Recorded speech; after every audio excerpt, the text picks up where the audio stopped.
Every quarter, Stats SA releases the financial statistics of municipalities. The data is collected from about 130 of the country's municipalities and provides an assessment of the state of local government finances. For more on this, I'm joined in studio by our business reporter Kopano Gumb, and via Zoom we are joined by Mr. Moses Mnyaka, Chief Director responsible for government financial statistics at Stats SA. We're going to talk to Mr. Mnyaka in a moment. I want to start in studio so that we, Kopano, can gang up on Mr. Mnyaka together.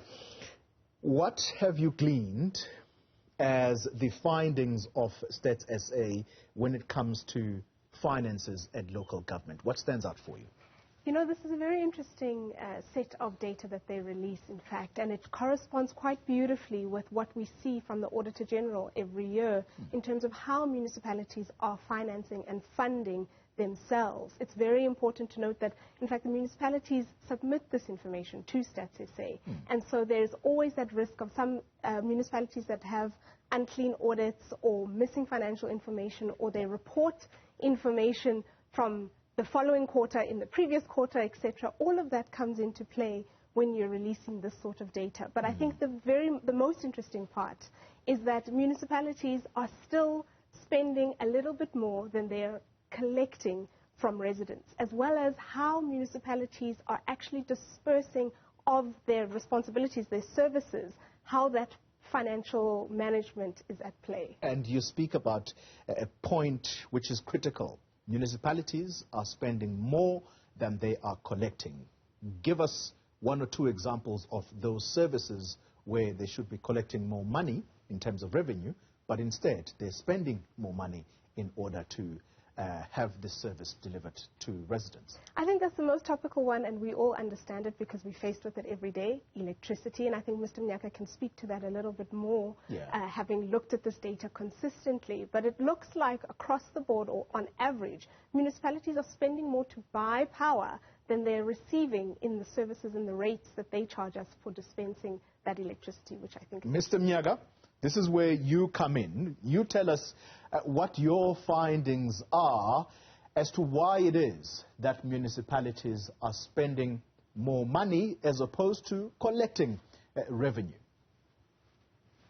Good morning, Paula. Good morning, Kopano, and the listeners at home. Well, it's a very interesting matter, the issue of the generation of revenues by municipalities and how they spend it. As Kopano correctly indicated, electricity sector is the one where most of them rely. As we are speaking for the quarter ending June this year, they generated 27.3 billion rands, contributing 26.7%, even higher than the grants and subsidies that they depend upon.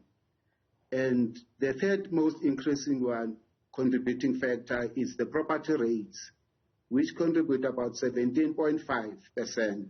So those three are the main driving factors. But if you go other way around to the expenditure, you see a different picture where the salaries and wages now come up on top, contributing 25.9% at a value of 28.7 billion. And if you look upon the purchases of electricity, which is the second highest at 21.5%.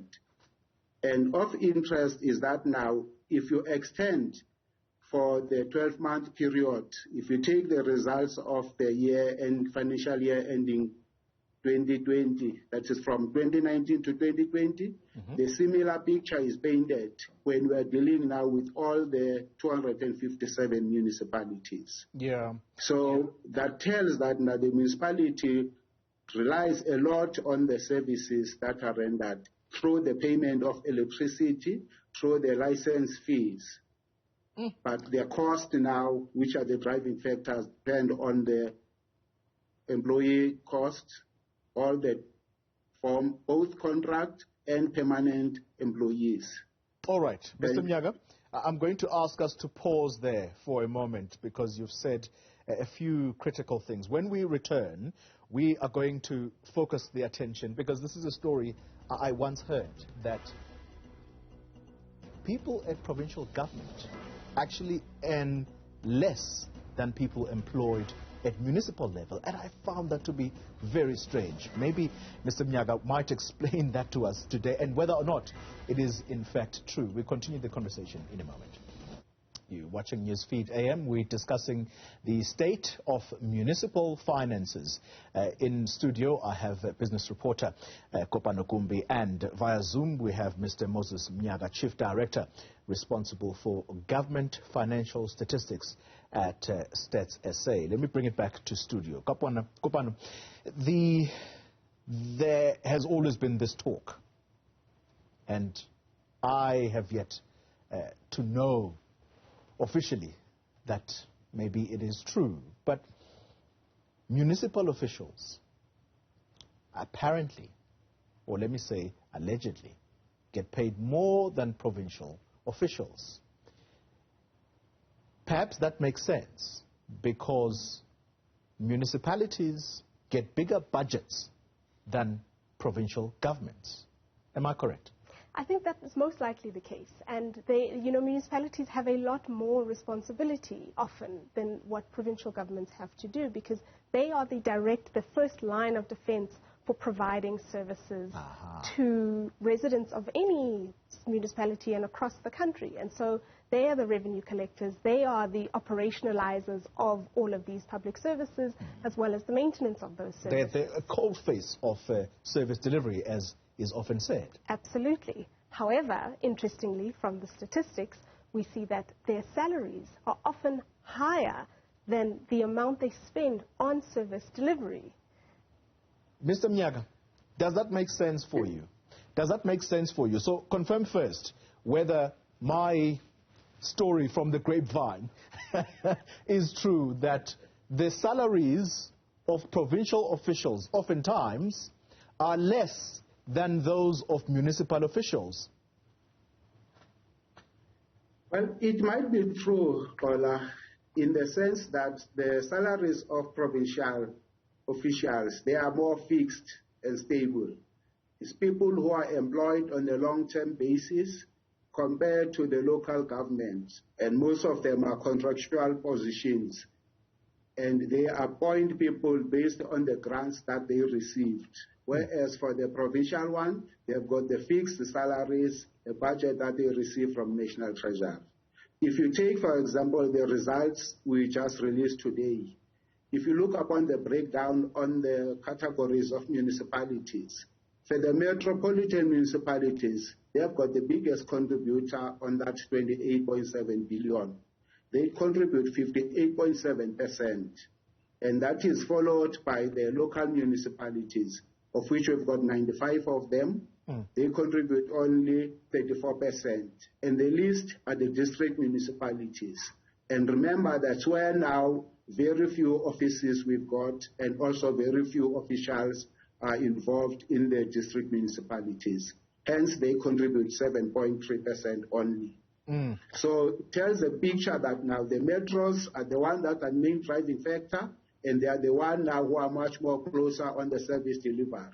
And it links now to the revenue that they generate from the municipalities.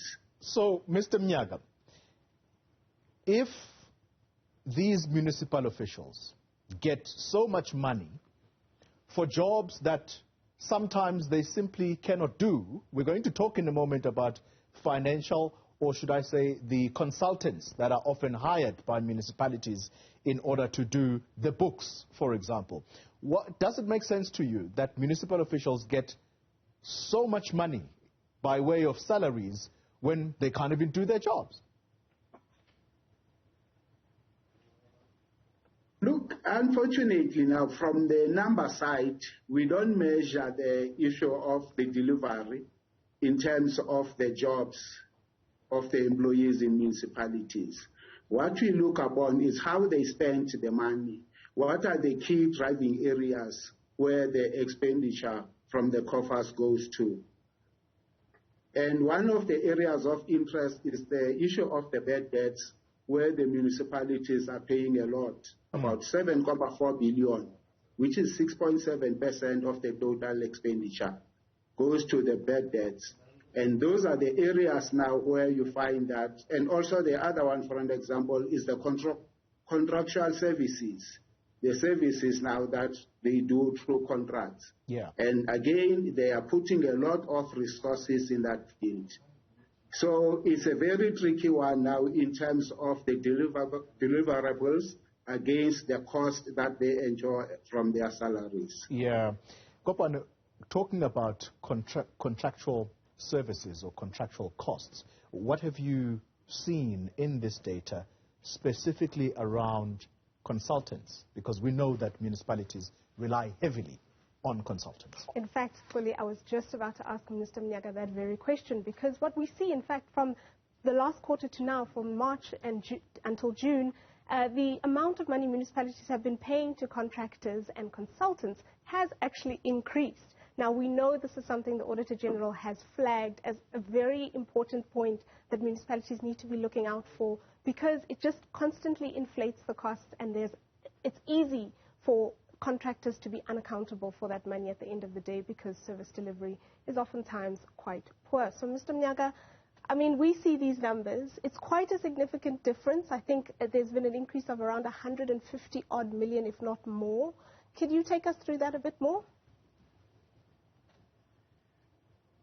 The issue of the contract services is a very interesting and a broad area, because if you look upon all the services that are rendered by the institutions that are appointed by municipalities, like security, like cleaning, those are the driving factors. Even the smaller municipalities are outsourcing their services. The only challenge is the issue of how are they managed. What form of regulation is it there on paper, where municipalities will be able now to have some minimal use in terms of the contracted services, or specifically in the field of tenders. So the data that we collect now does not unpack in detail as to say what type of a service exactly are they rendering. Mr. Mnyaka, perhaps to add on to Kopano's question, you talk about municipalities outsourcing some of its services, and interestingly, you mentioned security. One of the political parties, as a way of campaigning, if you like, the EFF said, in Johannesburg, we fought for security to be insourced and not be outsourced. And as a result, they did win that fight.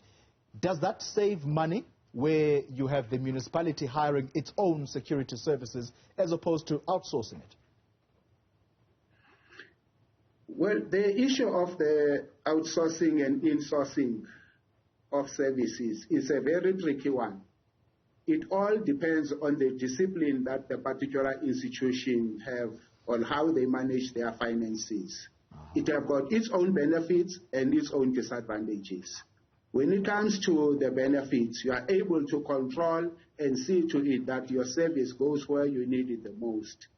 On the disadvantages, it endures a lot of costs, because if you might notice that the salaries of the municipalities and other government institutions are a bit higher, their scales, compared to the private institutions to whom the outsourced services are rendered or done to.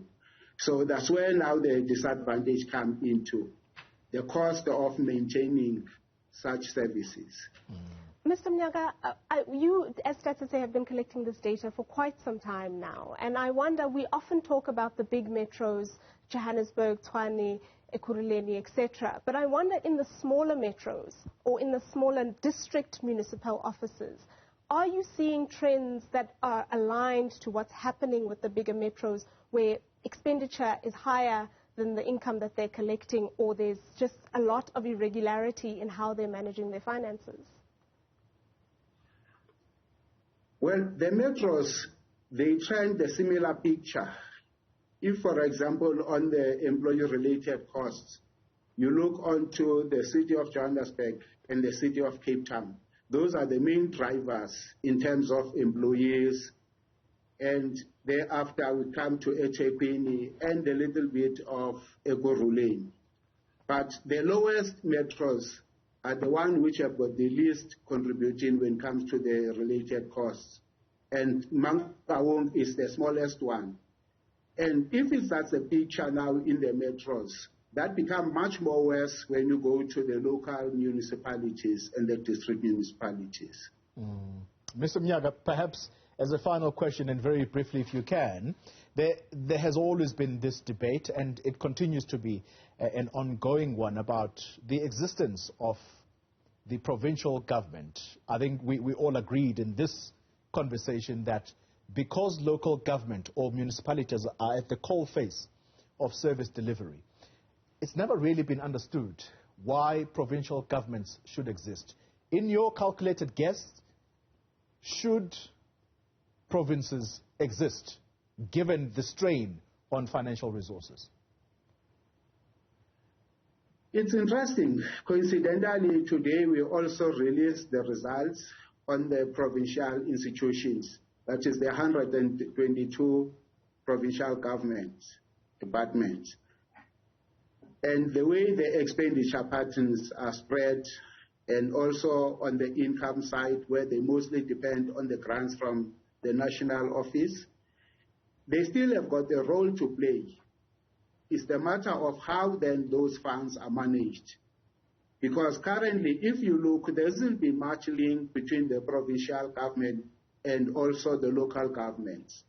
The local governments are more engaging with the national offices. So there's that disjuncture between the provincial and the local government. So personally, I feel that it would be important then if that gap could be minimized, and then we'll see more reaction and the flowing of the funds to where they are needed the most. Moses Mnyaka, thank you very much for your time. Chief Director at Stats SA, Kopano Gumb, our business reporter. Thanks indeed for making sense of all of this for us.